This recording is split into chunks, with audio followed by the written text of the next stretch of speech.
kita mengenai pemahaman kita dan pemahaman ulama-ulama ahlinya. Nah, yang sudah turun-temurun itu memahami hadis kullu muhdatsatin bid'ah wa kullu bid'atin dhalalah. Masih melanjutkan daripada penjelasan itu, bagaimana pemahaman kita dan pemahaman ulama-ulama yang ahlinya dalam bidangnya.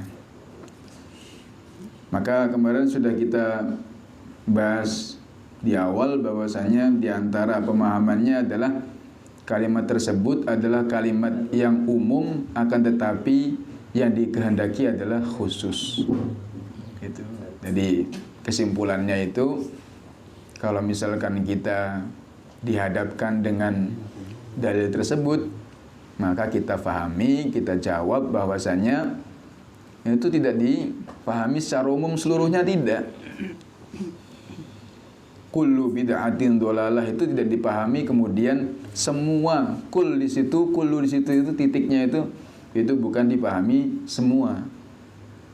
Akan tetapi ada sebagian tertentu yang kemudian dikatakan sebagai hal yang menyesatkan, gitu loh. Bid'ah itu dibahasakan jangan dengan bahasa yang susah lah. Pokoknya bid'ah itu sesuatu yang baru, dah gitu aja. Gampangan yang ngomongnya bid'ah itu sesuatu yang baru. Lah sesuatu yang baru itu apakah mesti menyesatkan? Nah, apakah sesuatu yang baru itu mesti buruk? Kan enggak semuanya kan mestinya kan. Nah, seperti itulah. Itu yang dipahami oleh ulama-ulama terdahulu tuh udah seperti itu memahaminya itu. Nah, enggak disamaratakan, enggak dimutlakkan. Sebagaimana dalil-dalil yang lain. Jadi prakteknya itu memahami hadis ini sebagaimana memahami dalil yang lain. Difahami mantuknya bagaimana, difahami mafhumnya bagaimana, difahami nasnya bagaimana, zahirnya bagaimana. Intinya ada kaidah-kaidah yang lain yang digunakan untuk memahami hadis ini, gitu loh. Enggak langsung serta-merta artinya seperti ini kemudian penerapannya seperti ini, kaku sekaku itu tidak. Nah, itu yang di antara jawaban di antara pemahaman ulama-ulama terdahulu seperti itu. Jadi itu adalah umum, tapi yang dikehendaki apa? Khusus. Nah, dan kemudian di antaranya lagi pemahamannya adalah praktek. Misalkan bertanya lagi, lah itu cara memahami seperti itu apakah memang benar seperti itu? Apakah benar? Kul itu kan kalau terjemahnya kan semuanya, masa kemudian diartikan sebagian? Apakah benar seperti itu? Nah, maka kemudian kita adaptasikan dengan contoh-contoh di dalam Al-Quran yang mana banyak-banyak di sana ayat-ayat Quran yang lafadznya itu kul, nah, yang secara arti semua, tapi yang dikehendaki tidak semuanya, gitu loh. Nah, kemarin sudah kita bahas ceritanya orang-orang kafir terdahulu dalam surat Al-An'am. Ketika mereka membangkang daripada ajakan Nabi mereka, maka mereka akan dibuka. Fatahna alaihim abwaaba kulli syai' falamma nasu ma dzukiru bihi fatahna alaihim abwaaba kulli syai'. Tambah mereka itu ingkar, tambah mereka membangkang, tambah dibuka segala sesuatu, pintu segala sesuatu. Akan tetapi pintu segala sesuatu itu maksudnya segala sesuatu yang terkait dengan keduniaan. Nah, pintu hidayah nggak dibuka. Pintu taubat tidak dibuka kan? Buktinya mereka masih membangkang, nggak bertobat. Nah, seperti itu loh. Nah, itu ternyata adaptasinya ternyata dalam Al-Quran ada. Nah, itu diantara contohnya seperti itu. Kemudian lagi wa utiyat min kulli syai'. Wa utiyat min kulli syai' diceritakan dalam surat An-Naml. Ceritanya Ratu Bilqis yang mana kerajaannya adalah kerajaan yang luas, kerajaannya juga kerajaan yang besar, sampai dikatakan wa utiyat min kulli syai', diberikan kepada dia segala sesuatu. Dia punya apa-apa. Nah, apakah punya apa-apa itu semua segala sesuatu dia miliki? Kan tidak. Kerajaan Nabi Sulaiman dia punya? Tidak. Nah, berarti yang dikehendaki di sini bukan seluruhnya, tapi sebagian. Ya, yang dia miliki itulah yang maksudnya semuanya itu yang dia miliki itu, gitu loh. Nah, itulah adaptasi dari pemahaman Al-Quran yang mana juga di situ ada kul yang dikehendaki adalah sebagian bukan semuanya, gitu loh. Nah, jadi ulama seperti itu nggak ngarang loh. Itu kan bukan itu cara memahami sendiri itu. Anunya itu sebagian diartikan sebagian, jelas-jelas kul itu semuanya. Enggak. Itu dalam Al-Qur'an pun seperti itu gitu. Nah, bukannya hadis tadi itu aja, tapi prakteknya dalam Al-Qur'an pun memahaminya kalau misalkan setiap kul diartikan semuanya repot akhirnya itu. Nah, itu adalah cerita-cerita pemahaman ulama, diantaranya itu dua itu, yaitu poinnya. Yang pertama, pemahaman itu adalah umum, lafadznya umum, akan tapi yang dikehendaki adalah sebagian. Kemudian yang kedua, dalam Al-Quran pun sudah ada. Nah, malam ini diperkuat lagi bahwasanya contoh-contoh dalam kehidupan Nabi Shallallahu Alaihi Wasallam dan para sahabat pun seperti itu. Nah, sekarang lebih pendekatan lagi dalam kehidupan masyarakat sahabat pun seperti itu ternyata. Maka diceritakan, waqad arsalan Nabi sallallahu alaihi wasallam, sungguh Rasulullah sallallahu alaihi wasallam telah mengutus sariyatan, satu pasukan kecil. Ada namanya jaish. Jaish dalam bahasa Arab jaisun itu artinya pasukan juga. Ini sariyah juga pasukan, tapi kalau jaish itu pasukan besar biasanya. Jaisul Badr, pasukan Badar. Jaisul Uhud, pasukan Uhud. Jaisul Hunain, pasukan perang Hunain, dalam pasukan yang besar.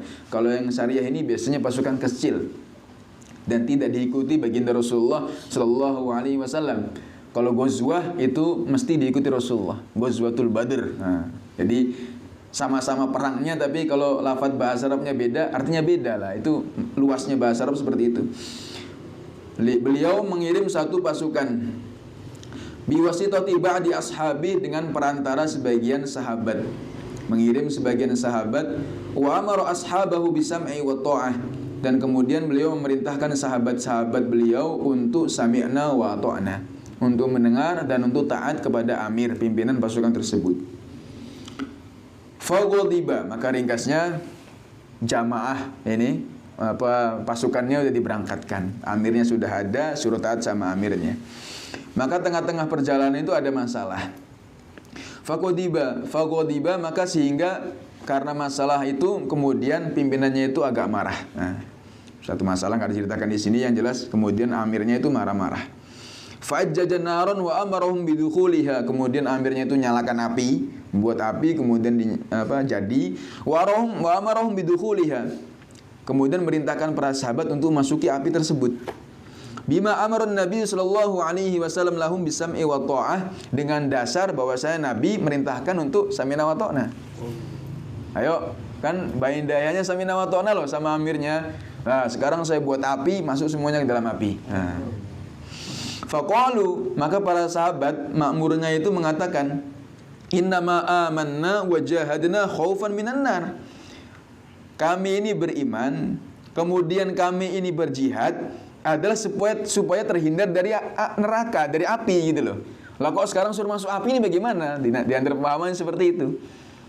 Nah, jadi mereka ini enggan, akhirnya nggak mau. Ini walaupun kita ini makmur loh, kita ini malah disuruh masukin api loh. Kita ini beriman dengan iman kita, kemudian dengan mujahadah kita, dengan jihad kita, harapannya adalah selamat dari siksanya Allah Subhanahu wa taala, dari api. Loh kalau malah dimasukkan api bagaimana? Kami nggak mau. Nah, maka akhirnya itu ringkasnya itu ada pecah hati lah, ada masalah waktu itu, seperti itu.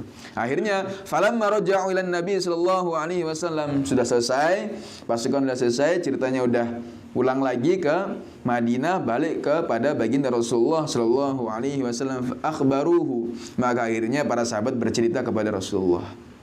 Faqala, maka bagaimana jawaban baginda Rasulullah sallallahu alaihi wasallam, lau dakhaluha ma kharaju minha, seandainya kalian itu masuk ke dalam api, ma kharaju minha, tidak akan bisa keluar lagi dari dalam api tersebut. Ya jelas kan, nyawa kalian hilang nanti kalau misalkan masuk, ya udah jelas melayang.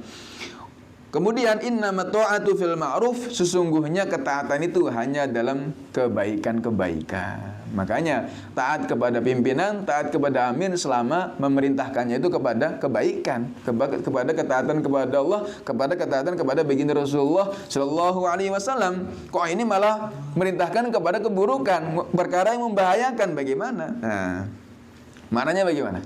Jadi perintah Rasulullah untuk sami'na wa ta'na, untuk mendengar dan taat kepada pimpinan, kepada amir itu kan berarti tidak secara umum semuanya dijalankan kan gitu. Nggak semuanya diterangkan, nggak semua ditaati semuanya, tidak difikirkan ini perintahnya benar apa tidak. Ini perintahnya ini kepada ketaatan kepada Allah, kepada ketaatan kepada Rasulullah, kepada kebaikan atau kepada keburukan, sebaliknya. Nah gitu loh. Padahal Rasulullah nggak menjelaskan. Ya, padahal Rasulullah nggak menjelaskan sami'na wa ta'na, tapi secara akal sudah masuk. Pemahaman para sahabat sudah masuk. Ini taatnya ini hanya dalam kebaikan. Masa suruh masuk ke dalam api berarti keburukan? Ya enggak. Nah ini sahabat sudah punya pemahaman seperti itu, kemudian disampaikan kepada baginda Rasulullah, kemudian Rasulullah membenarkan. Nah, maknanya bagaimana tadi itu? Jadi kadang-kadang itu praktek lafaz-lafaz umum dalam kehidupan Nabi dengan para sahabat itu biasa. Lafaznya umum, akan tetapi kemudian sahabat paham bahwasanya yang dikehendaki bukan semuanya, bukan umum seperti itu. Akan tetapi ada hal-hal tertentu juga yang menjadi rintangannya, ada tantangannya juga, ada pantangannya juga gitu loh. Jadi itu juga sudah terjadi di zaman sahabat, kehidupan mereka pun sudah seperti itu. Walaupun Rasulullah nggak jelaskan kan, nanti kalau misalkan nyuruh masuk api jangan loh, kalau misalkan masuk kandang singa jangan, nggak diterangkan. Akan tapi itu sudah menjadi pemahaman seperti itu. Nah, poinnya seperti itu. Wa minhu yu'lam, maka dari situlah diketahui anna ba'dul am yuradu bihil khusus, bahwasanya sebagian lafaz yang umum itu yang dikehendaki adalah khusus. Nah, wa qad akhraja hadhil qissah, maka ini hadis ini, cerita ini diriwayatkan oleh Muslimun, Imam Muslim fi sahihihi, dalam kitab sahih beliau, Sahih Muslim. Falyanzur laflahu, maka lihatlah lafaz daripada hadisnya tersebut. Jadi ini hadisnya adalah hadis sahih riwayatnya Imam Muslim, ceritanya ini. Nah,